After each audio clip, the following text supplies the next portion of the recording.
So welcome to everyone to our last seminar of this semester. We break next week. And we have one of our sort of usual suspects that come onto the seminar series. So Anton Botha is joining us today and is going to do our latest input into What Were We Thinking series around why we're all probably wrong about being right and the blind spots and delusion of knowing. And you'll see the background behind Anton is somewhat deliberate.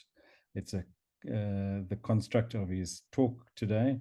And I'm really fascinated in terms of what Anton's going to be talking us through. And I'm desperately hoping that I'm wrong about being right about climate change. And so we'll look forward to what Anton has to say on that. Just as some background, Anton holds a PhD in applied social sciences. He has 6 degrees in different fields. He has extensive experience in setting up people analytics, particularly for the UN, and has serviced various funds and agencies in his career, and has traveled quite extensively across 60 countries, which has helped him develop a somewhat peculiar worldview. I'd say probably a unique or original worldview. And we were just chatting before we came online about Mexico and how Mexico is, Anton's just been there recently, and experienced some of the country going through the transition. They've just chosen a president who is a climate scientist, and was a contributing author to the most recent analysis done by the IPCC. So, Anton, without much further ado, I'm going to hand over to you and ask you to take us through why we're all probably wrong about being right. Thank you for this, giving us this input. Thank you, Gary. And thanks, Andrea, for this opportunity to contribute once again. It's always a pleasure to have these discussions and debates. I'm going to break with tradition a little bit, and I don't have like a formal presentation that I'm going to show you. Instead, I'm just going to talk, and my backdrop here will sort of provide entertainment. There are 2 slides that I'll refer to at some point during the presentation when I feel like it becomes pertinent to talk about those 2. But for the rest of the talk, I think let's keep it more or less a discussion. In the beginning, I'd like to keep it more or less interactive, and you can use your reaction buttons. I would appreciate it if you could chime in and sort of like, if you agree with something or don't agree with something, let me know. So this talk is going to be probably controversial at first, but I think as I go through my line of reasoning, hopefully you will come to see that yeah, there's more to this than I think we've given it its due. So without further ado, why are we all probably wrong about being right? So firstly, let me ask you a few questions, and you can just raise your reaction button and tell me who here present thinks that climate change is real, man-made, and poses a threat to our ecology and to humanity. Seeing some. I do. Okay, good. I can't raise my hand, I'm sorry, so I'm just chiming in, but you count me in. Okay, good. Okay, let's go on to the next one. Who here thinks that COVID-19 pandemic was more deadly than the most lethal flu strain we've had over the last century?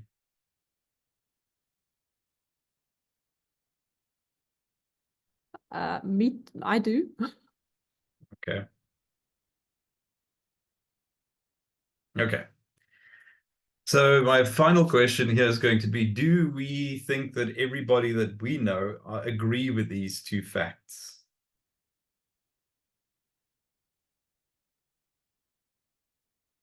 Right, I'm not seeing any reactions. So that means that we probably all agree that the people that we know, or at least we know of people who do not agree with these, even though this represents what we considered the mainstream scientific consensus on these issues.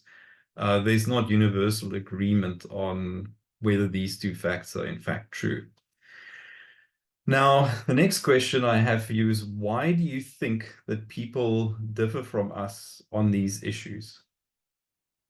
And often when you engage with people in conversations about this, it's like, well, why don't people agree with us on climate change?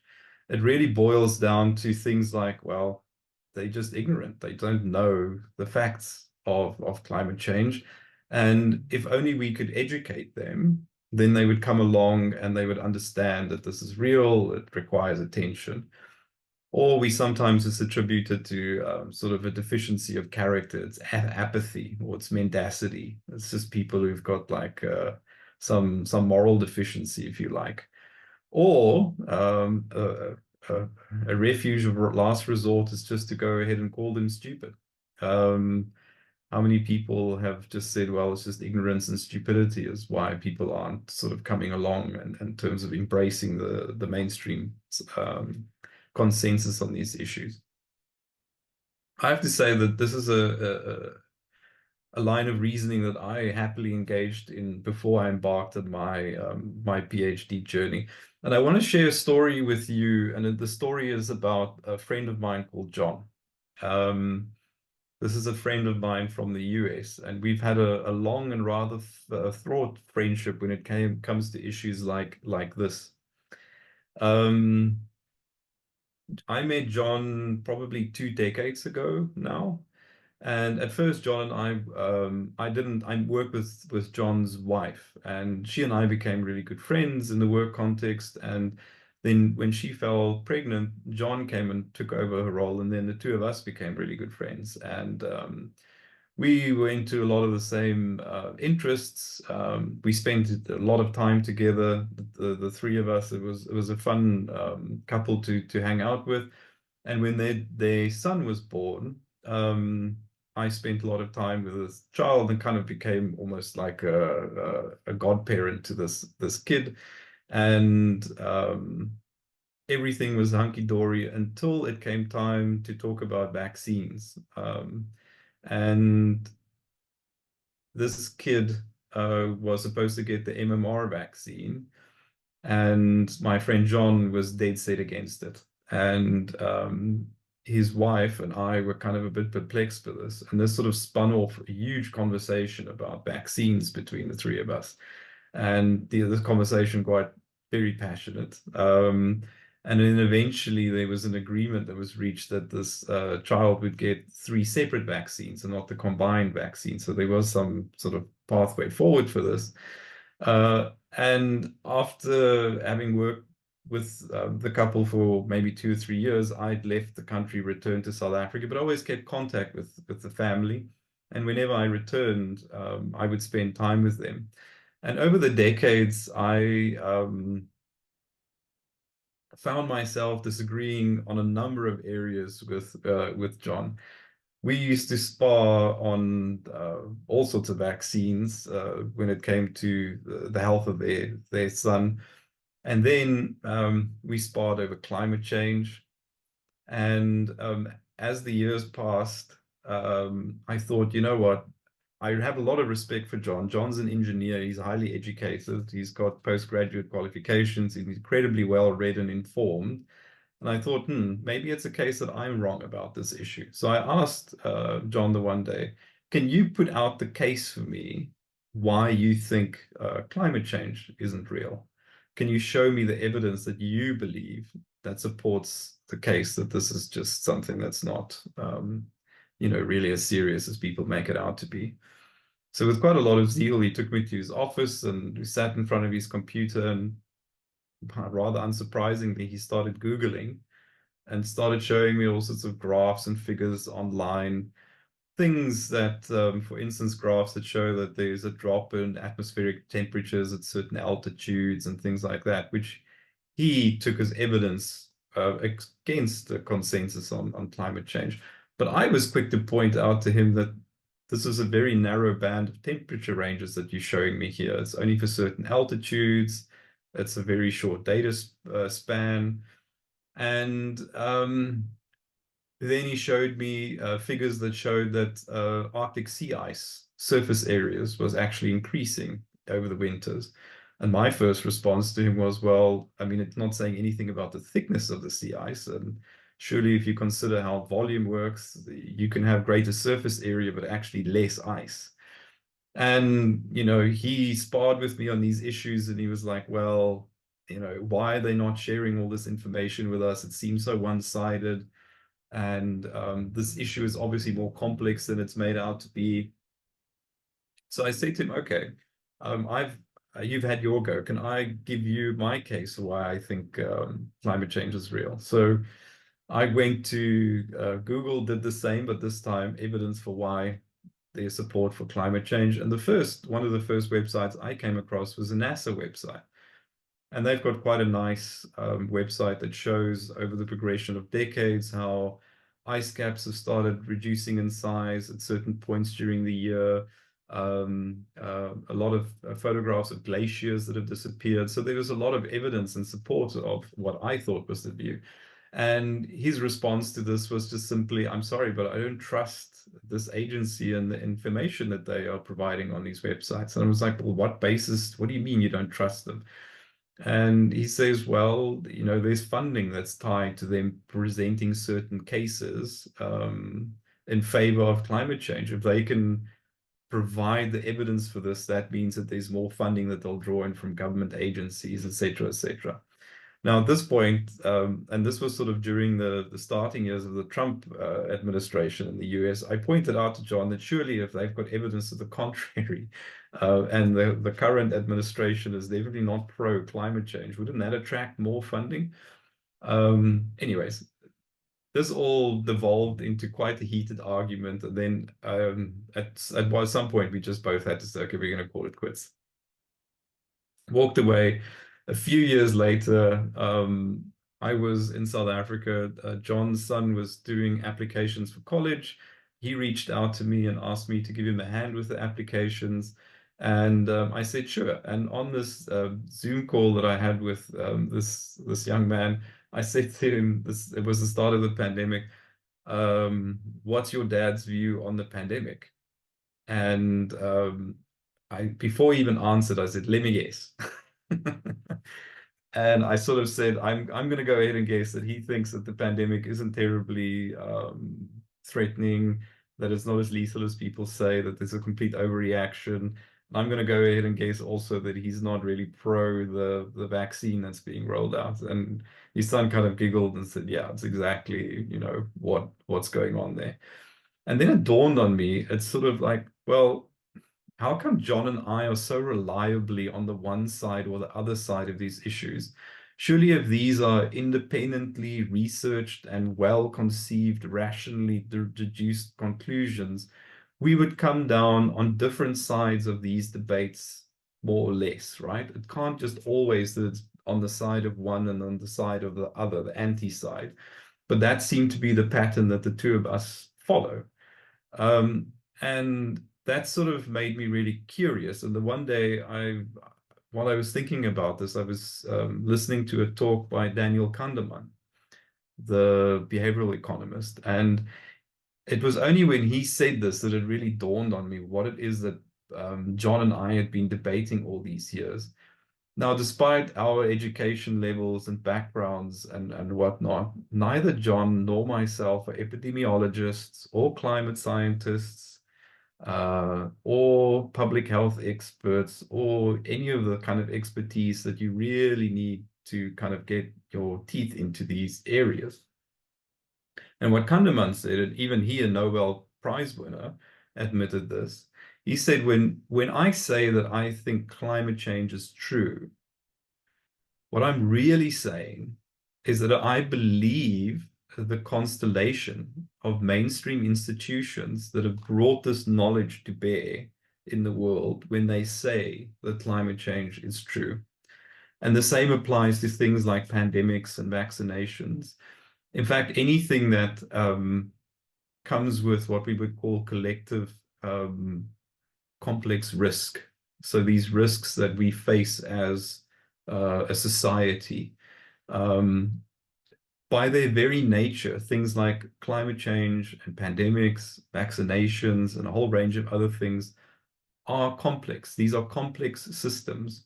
And that means that despite our best intentions and our belief that we can really become self-taught experts in climate change or pandemics or whatever the subject area is, that unfortunately I believe to be a little bit of a fallacy, an illusion. And what's actually going on is we evaluate the communication from this constellation of mainstream institutions, and we either trust that communication or we don't trust that communication. Now, this raises all sorts of other really interesting questions, right? So what happens when you trust and don't trust? So the first thing I'm going to talk about is what happens when you don't trust the information. Well, there's a whole field of research in what's an umbrella term called motivated reasoning. And the folks who don't trust and the folks who trust are engaging in this in equal measure. It's not that one party is immune to this somehow and that we are capable of thinking ourselves out of these complex topics and get down to the truth of the matter. When it comes to climate change, very few of us have looked at the primary data or even have access to it. We are trusting a group of scientists who have collected data, who have published articles, and those articles have been interpreted by journalists who have passed that on to government agencies who have created public awareness messages, and all of that dissemination has sort of come down to us. And when I say that I think public climate science is real, it's really what I'm saying is I trust this chain that sort of disseminates all of this information.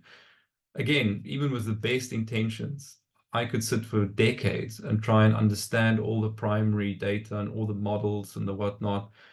And because of the complexity and just the multitude of data, no one person can really get to the bottom of these issues. Ultimately, you've got to engage in this trust.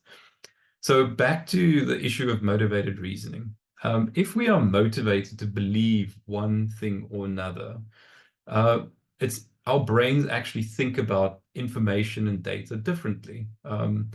In the field of psychology and neuroscience, there's a lot of research that shows that when we evaluate information that is affectively charged or has some kind of emotional component, or information that's simply existentially threatening to us, we don't evaluate that information in a cold, dispassionate, and objective manner.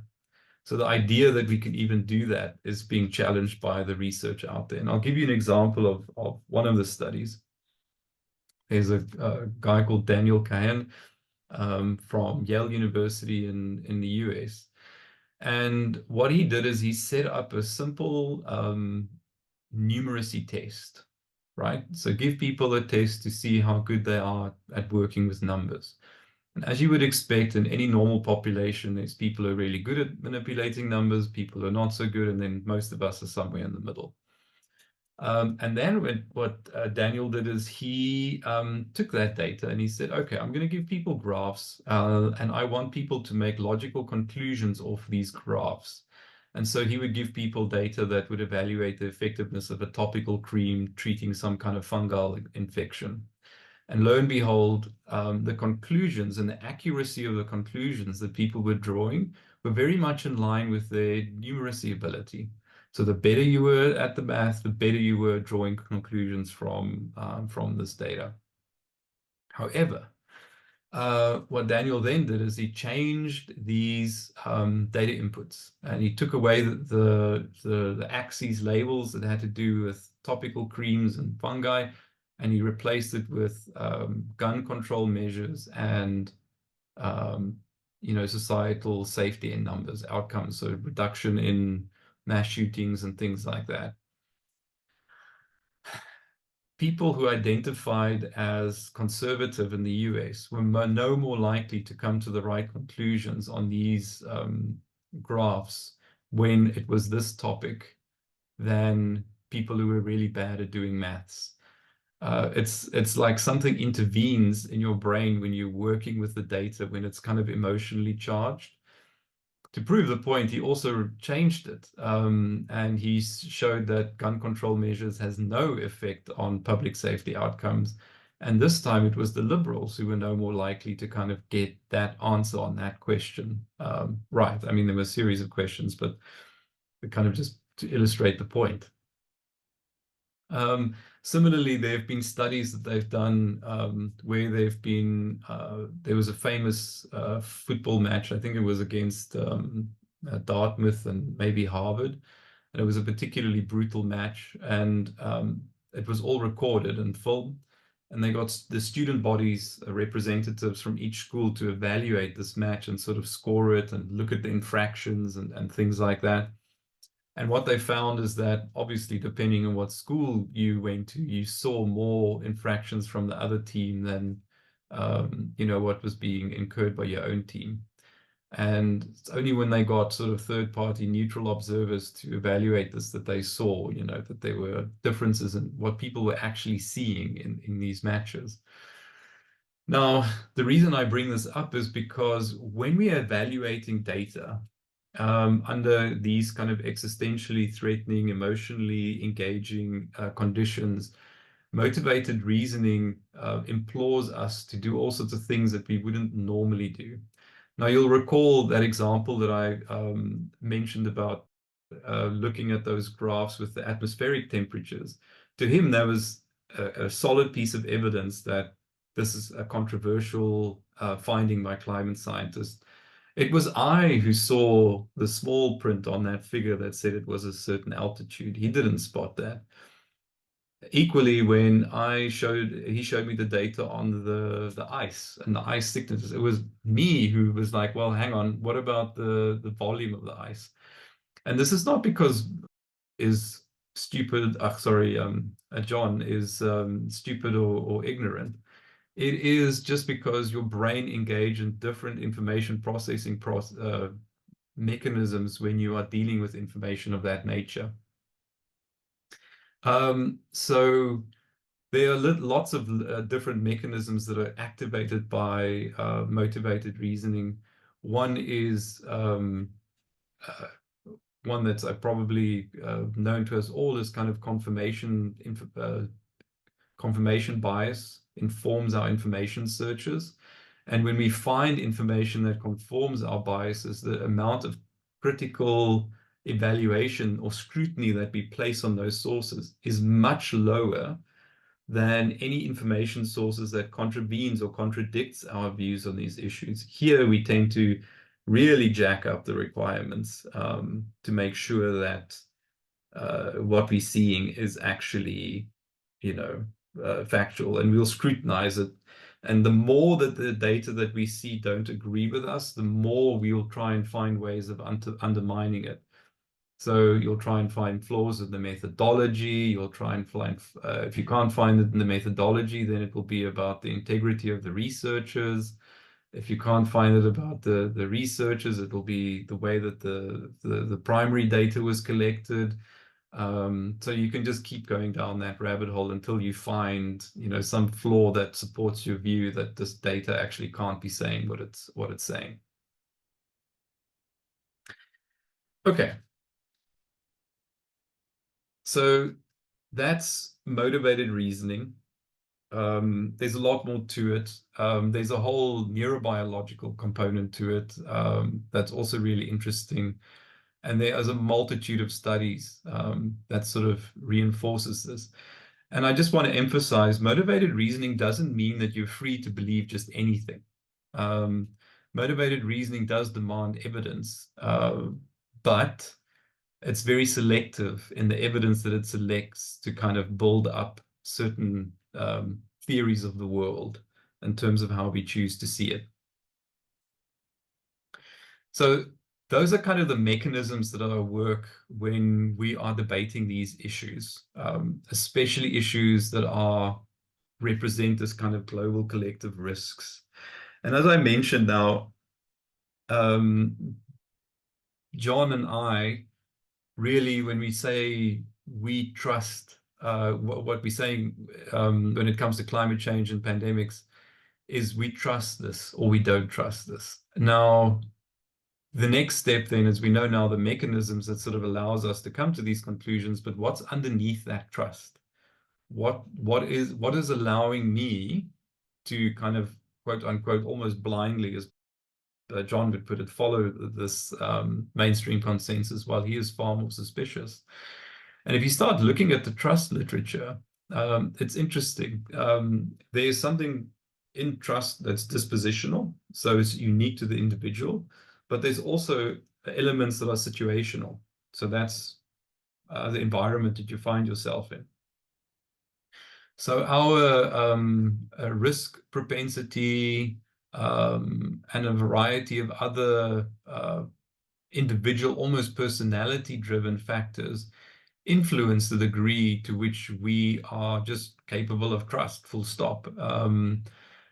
However, the situation also dictates what it is that we're willing to trust. What is our historical relationship with the entity that requires our trust?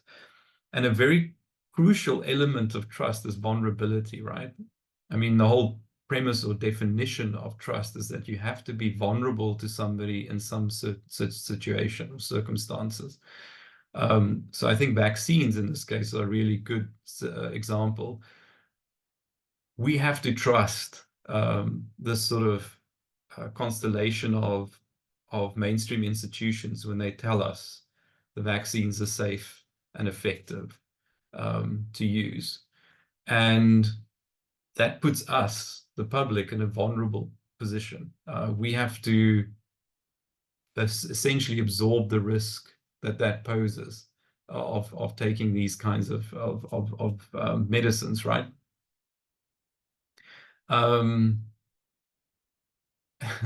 So the whole issue around trust is a really important one, and that element of vulnerability is really critical as well. Now, you can also have a historical relationship with these authoritative institutions or these mainstream institutions that's troubled, right? So situational. In the US, they found that African men or Black men in America were less likely to follow public health advice around the pandemic, and also were less interested in the vaccine. And that makes sense when you start thinking about it, America's relationship with race and primary healthcare, and specifically the legacy of the Tuskegee syphilis experiments, where during the just before, I think, the Second World War, there was a long experiment that was set up with a group of African-American men who had contracted syphilis. And the idea was to kind of follow the progression of this disease. And despite there having been the development of antibiotics and that they could give these people treatment, the experimenters chose not to. And this resulted in the death and injury of many of those men, and also impacted their families. So that legacy lives on in that particular context. And as a consequence, there's still a lot of African-American men in the US that has a deep distrust towards the medical establishment. So we've got these dispositional variables that play a role in terms of whether we trust or not. And there's also situational variables, which for some people are reasonable concerns. And when it comes to this trust relationship with these mainstream institutions, these constellation of mainstream institutions, the disposition and the situation and our willingness to trust and whether we can or not does play a role. But there's another factor at play here, and that's who we trust. So you might be a person that's fully capable of trust, and there's no sort of situational reason that would prohibit you from trusting, but who you consider to be the authoritative institution is someone else. And therefore, they kind of might have a view that is in opposition to the mainstream, and therefore you kind of embrace those views. So the question that I had as a follow-up to all of this is, well, what is the basis for this difference? Why is it that John and I differ on these things? Is it that he's completely incapable of trust. And when I looked at sort of the rest of his social configuration, the answer is yes and no. He is capable of trusting individuals. He certainly trusts a lot of information that's shared through certain networks on the internet, but he's got a distrust of government, of the state, and certainly of international institutions, which kind of like raises an interesting question. Like, why do I feel that I'm capable of or more inclined to trust these institutions and he is less inclined, and reliably so? And that's where you have to start looking at things like values and beliefs. Now, values and beliefs, there's a lot of research in this, and essentially a value, if you think about it, is how we would like the world to be. It's the end point. It's sort of like the way that we engage with the world to get us to that end point. A belief, on the other hand, is how we believe the world is right now, and how should we deal with all the messiness of the world as we find it here. And there was an anthropologist called Mary Douglas that came up with a very interesting framework, I think, that sort of helps understand why we come up on different sides of this debate. And I'm going to share that with you now, if you will permit. Let's just make sure I can share. Okay. So what you should see in front of you now is just a little simple grid. And I think the genius of Mary Douglas's insight is that she said cultures differ in the way that they deal with collective risk. And you can extend that to say that individuals differ in the belief in how we think the collective risk should be dealt with. And these differences that we observe in people are a combination of our genetic makeup, but also our environmental conditioning. So the origins of these sort of belief orientations are complex. This is not a rational conclusion that we necessarily come to. This is something that we more or less grow into. Now, the two axes that you see on the grid here are grid and group. And you'll be familiar with group. Group has really got to do with whether you think that collective risks should be tackled at an individual or collective level. Meaning that if you think that you are or believe in this idea of high group, it means that the outcome of the many is more important than the outcome of the individual. This is more or less a utilitarian sort of approach to dealing with collective risk. So it is okay to pass rules, to institute policies, as long as the majority of the population are benefiting from this. If there's a group of individuals who are being oppressed or undermined or done a disservice by these policies, it's the the price you pay. You've got to break a few eggs to make an omelet kind of attitude. The opposite of that, though, on the group level is those who believe that it is morally abhorrent to pass laws that impinges on the rights of an individual.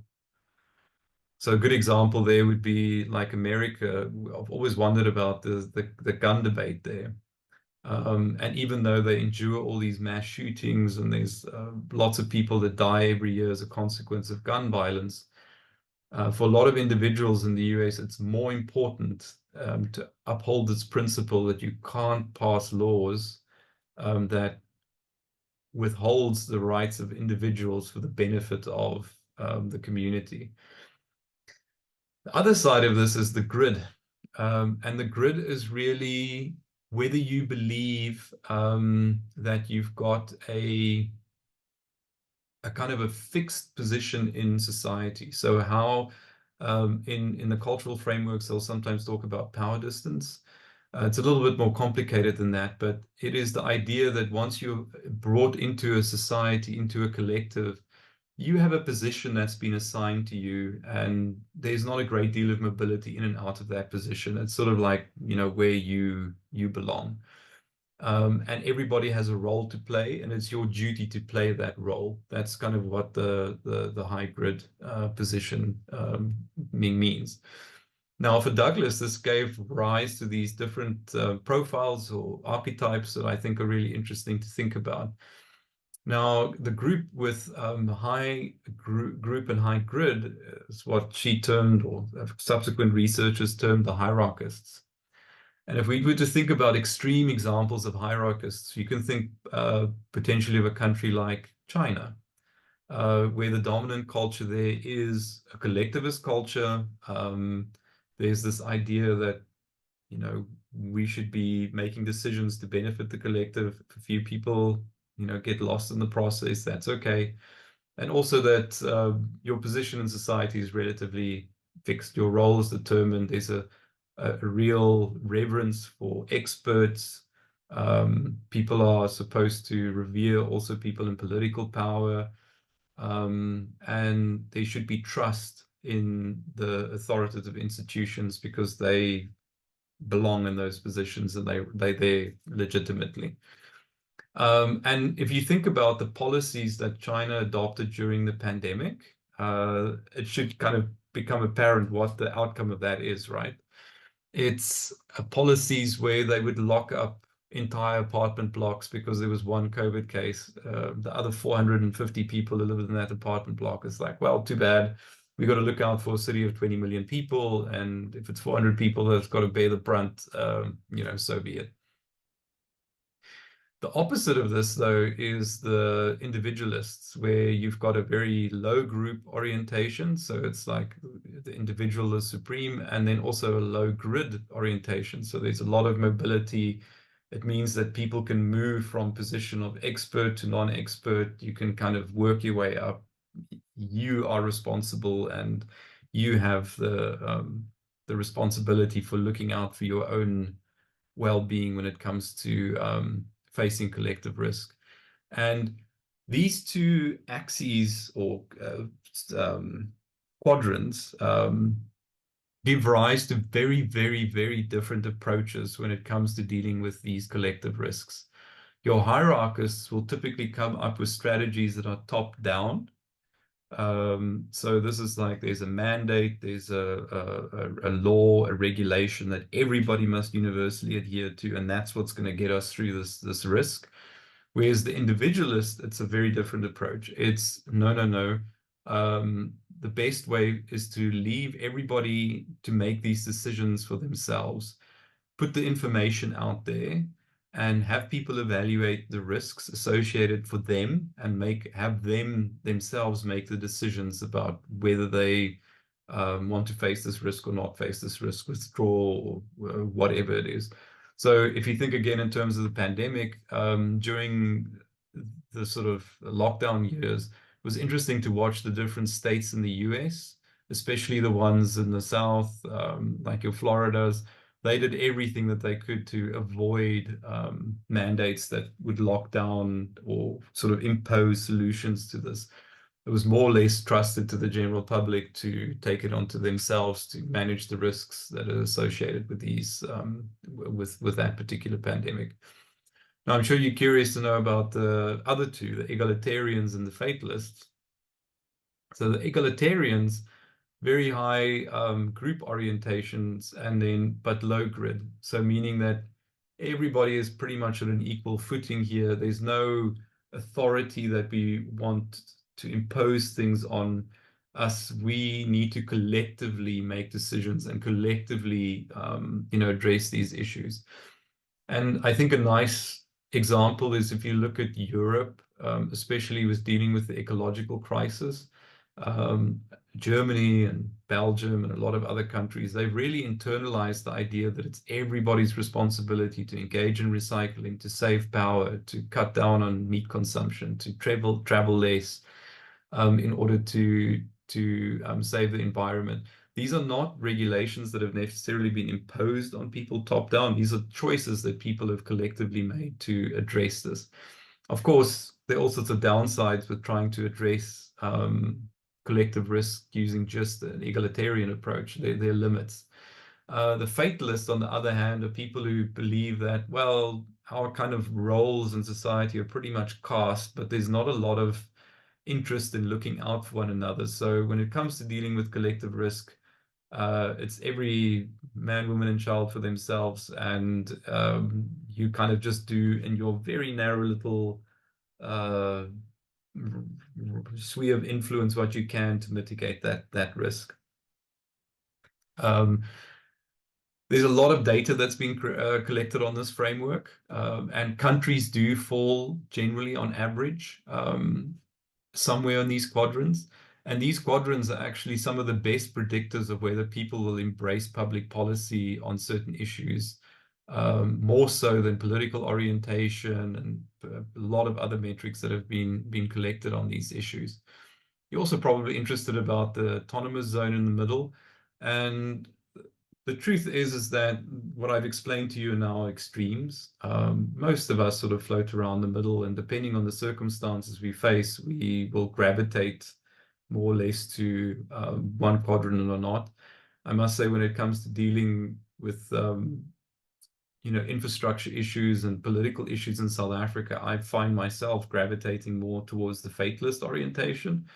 But when it comes to dealing with global challenges like climate change and pandemics, I find myself gravitating more towards the hierarchist orientation.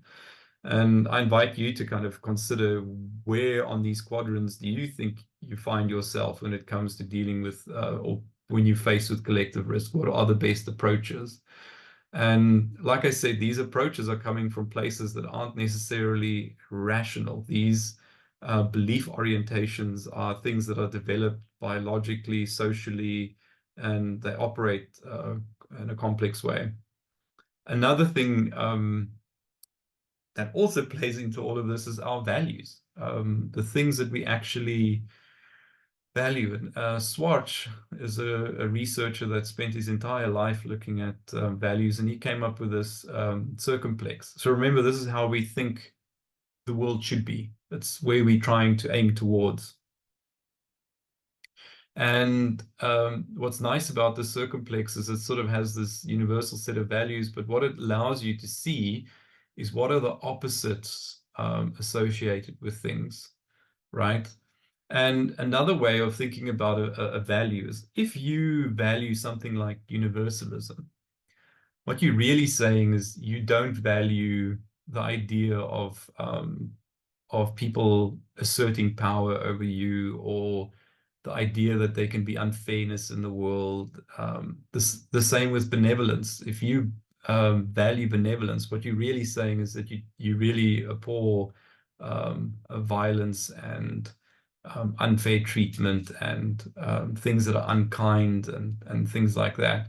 So you can always set up a value as something that has an opposite to it. And that's a little bit what Schwartz attempted to do with the circumplex, is the further you find values away from each other, the more they tend to be in opposition to one another. And what you find is that people who tend to value universalism and benevolence have more of a kind of a future orientation, are more likely to align with organizations and institutions that also hold those values. But not everybody holds these values to the same degree as other values. Some people might value tradition and security. Not to say that they don't value these things, universalism and benevolence. It's more a case that they just value tradition and security more. And so when push comes to shove, people will prioritize their values when it comes to this. Now, I've shown you all of this, and now I need to kind of tie it back, and then I'll just spend a few minutes wrapping it up. Remember, I talked about the institutions where we get all the information from that allows us to kind of make a determination about whether we trust the truth on these complex issues or not. Well, it turns out that these institutions often also hold values, and they also circumscribe a certain belief set around how collective risk should be dealt with. If you think about institutions like the World Health, the United Nations, and generally the mainstream media and mainstream science, these are institutions that sort of circumscribe the idea of a hierarchical risk orientation, and they would generally value things like benevolence and universalism, or at least that's the values that they tend to espouse. And so when they are collecting information and they see a risk like climate change or pandemics, they are also inclined to make recommendations in line with the way that they best think risk needs to be managed. So you'll see a World Health and a United Nations and governments making recommendations that are top down, impose laws, let's introduce mandates, let's bring in lockdowns, let's pass legislation that makes certain things illegal or prohibits it. Now, when an institution does that, you have a certain subset of your population who really don't like having these rules and regulations imposed on them. And so what they react against is, or that generates an affective response, but the best way then to argue against these rules and these mandates and regulations is to attack the evidence on which those rules and mandates and things were premised on. So all of a sudden, the conversation is not about the rule, it's about, well, the evidence on which this rule is based is incorrect, or there are problems with it. Like with my friend John, he would just keep arguing against any evidence that I presented to him on climate change. And in subsequent years, when he and I have had conversations about this, what I've really come to realize is that what he fears most than anything else is that there's some strong socialist world government that's going to come into play, that's going to impose climate restrictions on all of us and pass these universal mandates that will prohibit people from driving automobiles, flying, doing things that they, makes life worth living, in his opinion. And so the reaction to that is to say, well, the evidence on which all of these supposed recommendations are based aren't accurate, can't be true. And to a large degree, the same goes for pandemics. As soon as governments start passing mandates, and there's a long history of vaccines as well when it comes to this. The first anti-vaccine movements and the first public riots around vaccines date back to before the First World War. And there were huge reactions in the British public against vaccine mandates, so that eventually the British government allowed there to be a moral objection or conscientious objector clause built into some of this. But I hope this sort of brings it together for you in a way where you can see what we're debating here isn't necessarily what we think we're debating. And to invite you to kind of consider that when we are passionately defending your position on climate change or pandemics or vaccines or gun rights or whatever the case might be, that perhaps we should be a little bit more humble in our assertions and admit to ourselves and perhaps to others as well that what we're dealing with are really, really complex issues. No one person has the answer on pandemics, climate, and all those other things. And what we're really saying when we say that climate change is real is we're saying, I believe that all the evidence that's been presented to me from all of the institutions and authorities and the different constellation of players involved in this narrative, what they're telling me is true. And I have good reason to believe that. We have to grant, though, that there are circumstances historically where mainstream institutions haven't always been the most accountable or transparent institutions. And I think there's a role to play for people who take a little bit more of a skeptical approach to this. it should allow us to keep us a bit more on our toes in terms of not just wholesale accepting these conclusions. But it also bears a responsibility for those people who kind of take on the opposition of these mainstream conclusions, that equally their conclusions on these issues aren't quite as rational and as logical as they might feel it is. And that ultimately what they're saying is, when they say, I don't believe the pandemic was real or climate change is real, what they're really saying is, I don't trust the mainstream institutions, what they're telling us. So I think that is a more productive realm for us to have that conversation, is who can be trusted and who can't. I know we're kind of running out of time here. So I think I'm going to wrap up with that. That's sort of like the main takeaway that I think I'd like to leave you with. And let's open it up to questions. And what do you have to say about all this? Anton, fantastic. Thank you for that input. So I work in climate change, and one of the key issues, obviously, is that we're trying to get a city to decide on some actions, and it's a collective effort. So the collective has to make the right decisions within the right time, and so your input is very, very useful in terms of just rethinking exactly how we approach collective complex challenges. And in terms of the variables that the dispositional, situational, thank you for that. The question in my mind is that we make this choice of trust or don't trust early on in assessing information. Before we've assessed the information, there's almost a sort of pre-choice that we make. Any thoughts on that? I mean, why? I've read a lot of stuff about the sort of tribal tendency and tribal in inverted commas. Is identity a key factor in that? Undoubtedly it is. I mean, if you think about how values and behavior and beliefs are formed, there is a biological component to it, but it's very heavily socially driven. A lot of that is often adopted through your families, through your social networks, that will determine the values and beliefs that you hold to a large degree. And later in life, when you encounter things that run contrary to those values and beliefs, that will have that affective response will be generated, and you will probably, any evidence that is then presented from that corner will be treated with a great deal of skepticism.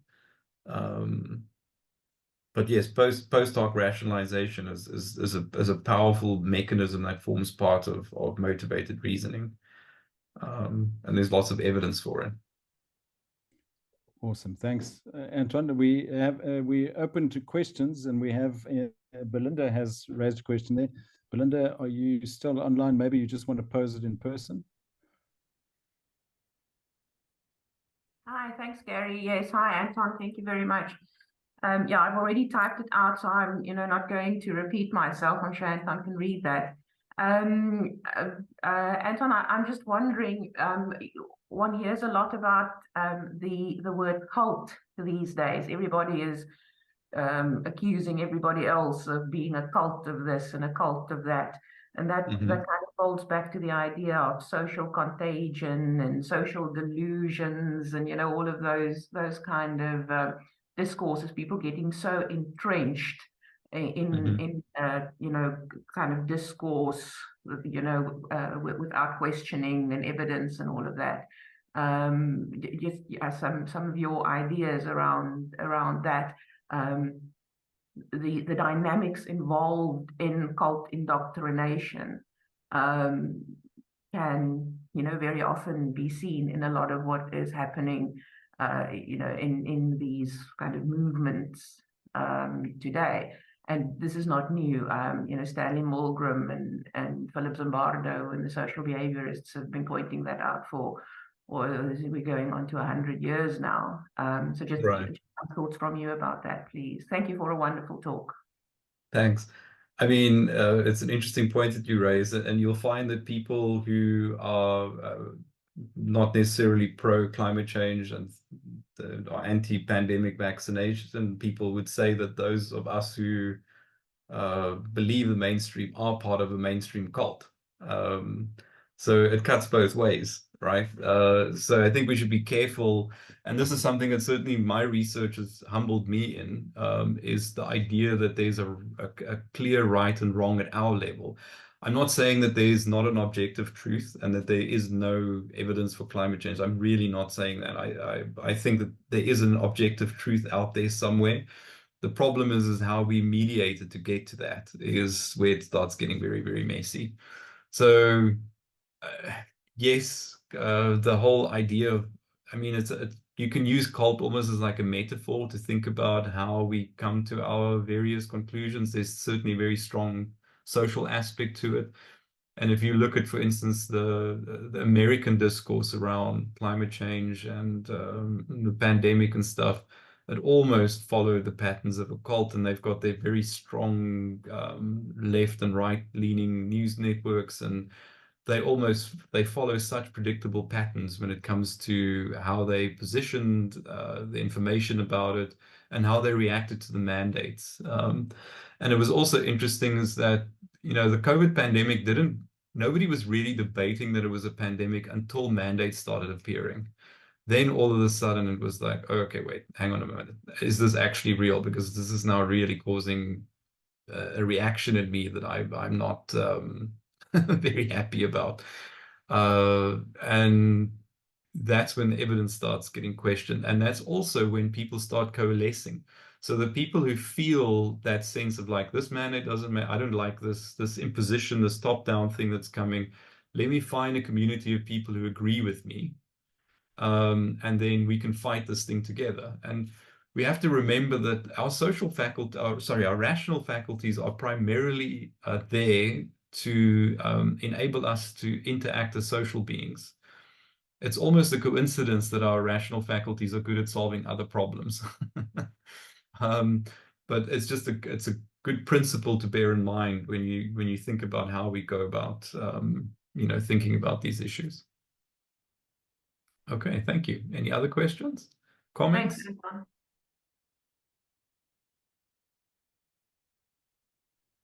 Anton. Hi. Hello. Gary, you're muted. I was saying, come online and just show yourself, but Okay. Anton, a quick question. I think we've only got a tiny bit of time left, but so I've just typed it in the chat, but I'll just read it. So if we take that word stupidity that you talked about in the beginning, and instead of saying you are stupid, you are rather inflexible, you're rigid, and as Belinda said, you're entrenched. And these are still kind of pejorative terms that assume that there is a wrong way of being. It's a kind of wrong right-wing way of being, and there is a different way of being which is actually more complex and more flexible, and that is actually more right. I mean, what would you say to that? Have you got any thoughts on that? I think if you think about Mary Douglas's framework, right? If there's that old Maslow saying, if the only tool you have in your toolbox is a hammer, every problem resembles a nail. And if you think about that Douglas's framework and you have those quadrants, if you approach every collective risk problem from the extreme point of a quadrant, I think that will lead to problems. I think they're collective risk problems where you kind of have to be a little bit flexible and move yourself through those quadrants and be open to the idea that certain things will benefit from an egalitarian approach. Certain things make more sense from a hierarchical approach. Other things should be left more for bottom-up solutions to emerge, and that there's never going to be a situation where the same approach should be applied to all problems. And if we wanted to call anyone stupid, it's the ones who only whip out the hammer every time there's a problem. So every time we face a collective risk, if you just run to hierarchical solutions and you don't consider the others, and whether that might give you a better outcome, I think that's problematic. So what I think, which is nice about Douglas's framework, is that middle bit, the autonomous bit. I think she deliberately called it autonomous for that reason. This is it implies an independence of mind, an ability to kind of move around and see, okay, which of these strategies is better for dealing with collective risk. The unfortunate thing is that there are just proportions of the population who kind of, they gravitate very heavily to one of these parts of these quadrants, and they want to address all problems through that lens or using that tool. And that's where I think it starts getting a little bit tricky. Okay, so you are not wrong about being right about complexity. Complexity thinking is a more appropriate way of moving in the world. Just saying, because rigidity is, you will be wrong about being right if you are rigid, but if you are complex, then you have a better way of moving in the world. Yeah, and I mean, my title for this talk is a little bit flippant and I suppose deliberately controversial, right? But I do think that if you think you are right, that especially when it comes to these complex issues, what you're really saying is you're talking about trust. And that's just an important distinction that I think we should make. It's and it's not one I often seen made when we have these debates. We get so passionate and so defensive about these things, and that we don't acknowledge that our own positions are also actually kind of fragile and floating on. In which case they're not. Okay, sorry, I'm stopping. I'm stopping here because I see there are other hands raised. Okay. So we've got two more hands, and so if we can just push time, just allow for those two hands, and then I think we'll call it. So Alex, and then Janet. Well, thanks very much for the presentation.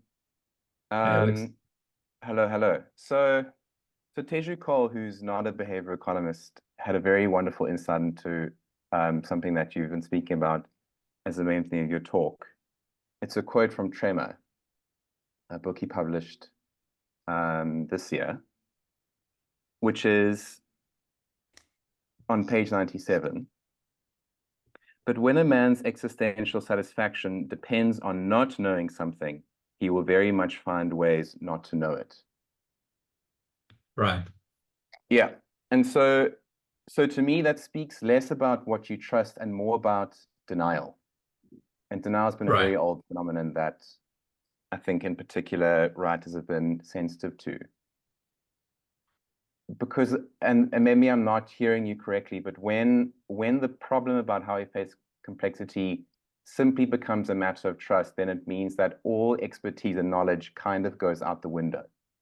Because if it's just what I trust and what another person trusts comes from the same thing, which is motivated reasoning, then it seems there's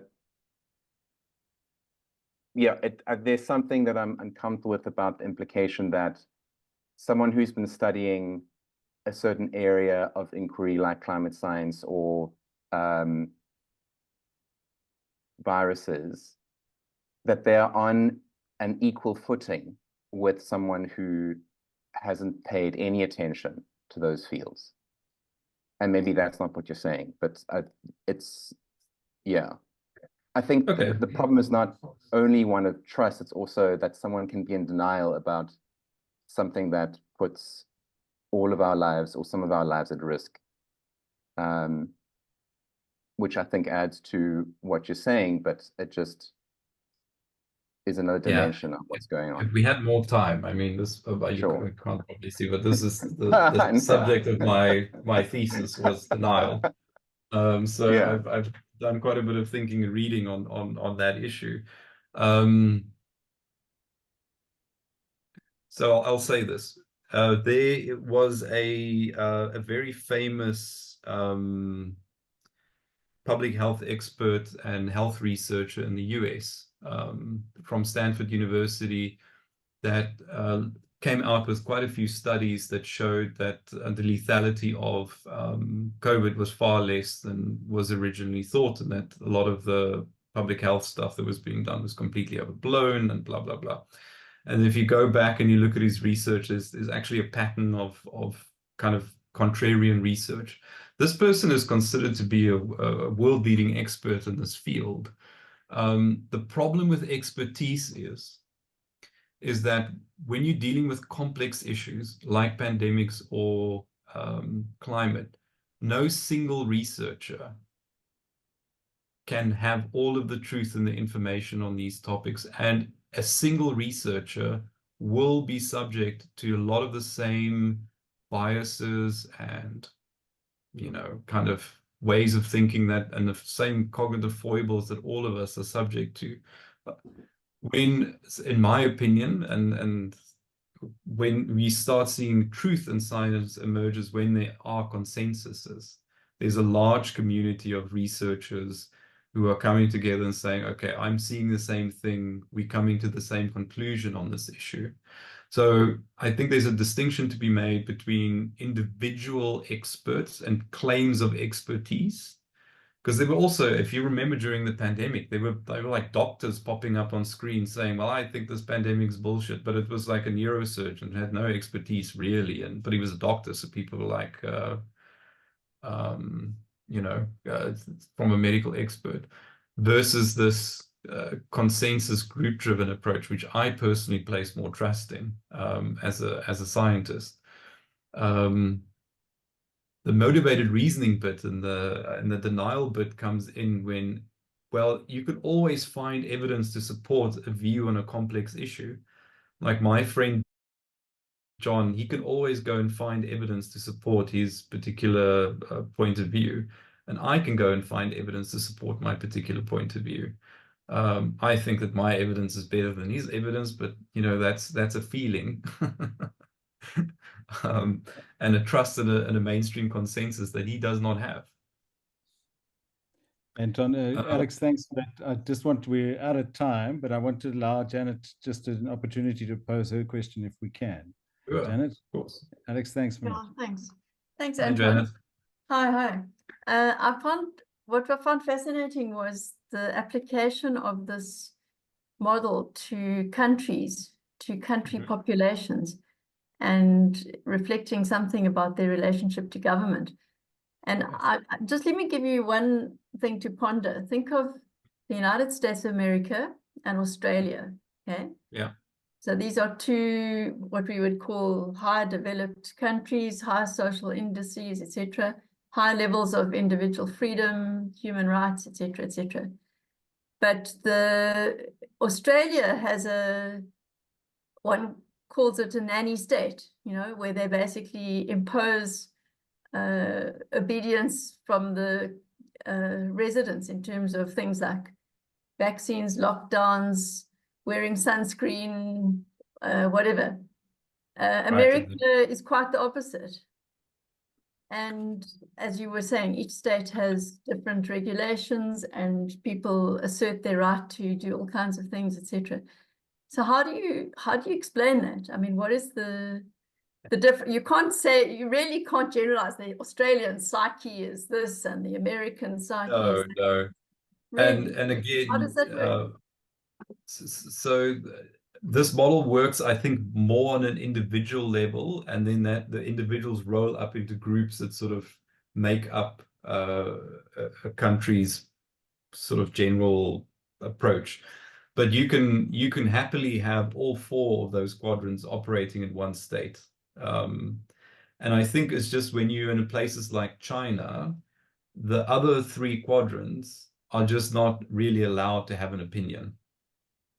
In America, we see, especially if you go to the East Coast, New England, those places, they actually align better with the hierarchical. It's denser populations.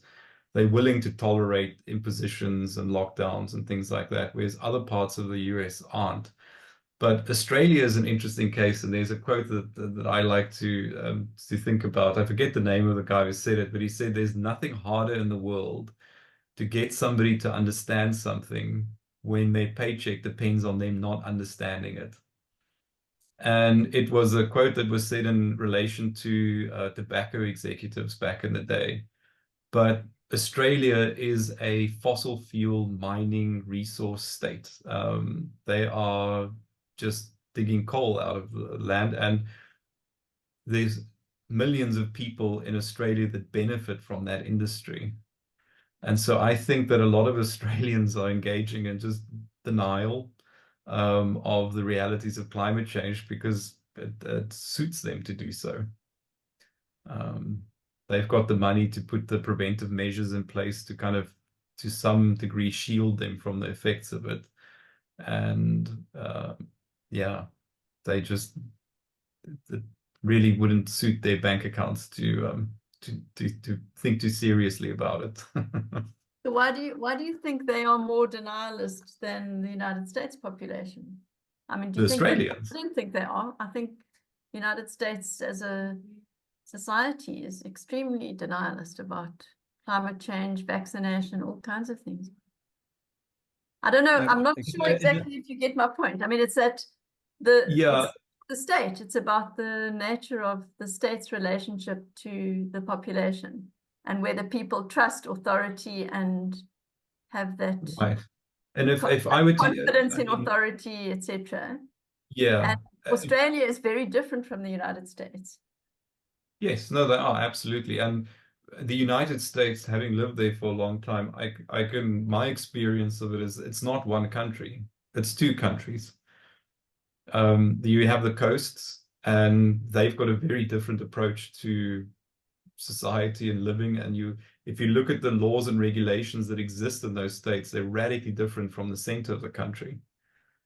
And culturally, they differ quite radically.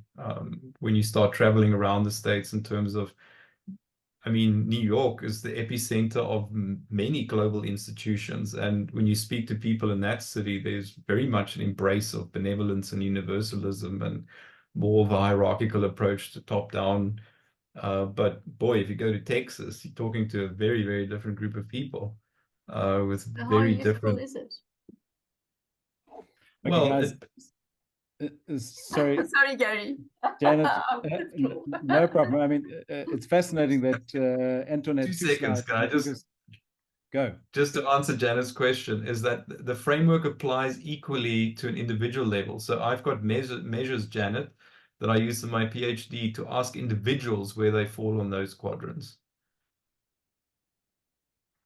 And you can see that within countries, there's huge variation in people's orientations.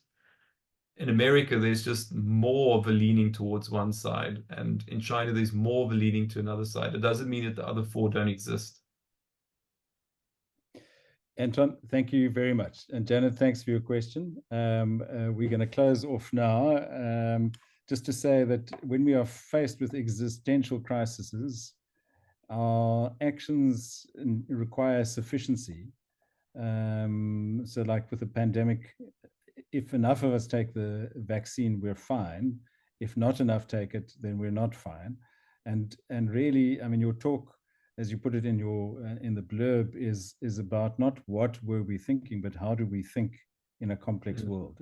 Is how do we, and probably how do we think successfully in a complex world? You know, it's right, and that's why it's existential. Is that we kind of depend on our ability to think this right.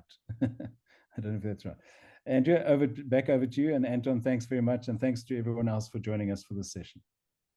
Okay, just a general thank you all very much. I mean, I know we did go over time, but I mean, it is the last seminar in this semester. We're going to take a bit of a break now, and then we will come back at the end of July for another batch of highly provoking discussions.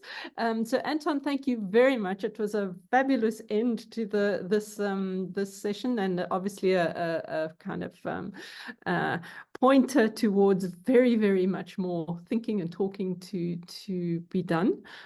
Yes, but thank you all very much for joining us, and hopefully we will see you all again for the next seminar, which starts, I think, on the 24th of July. So keep your ears open for all the next invitation. Great, thank you. Bye. Fantastic. Thanks, everyone. Thanks, Anton.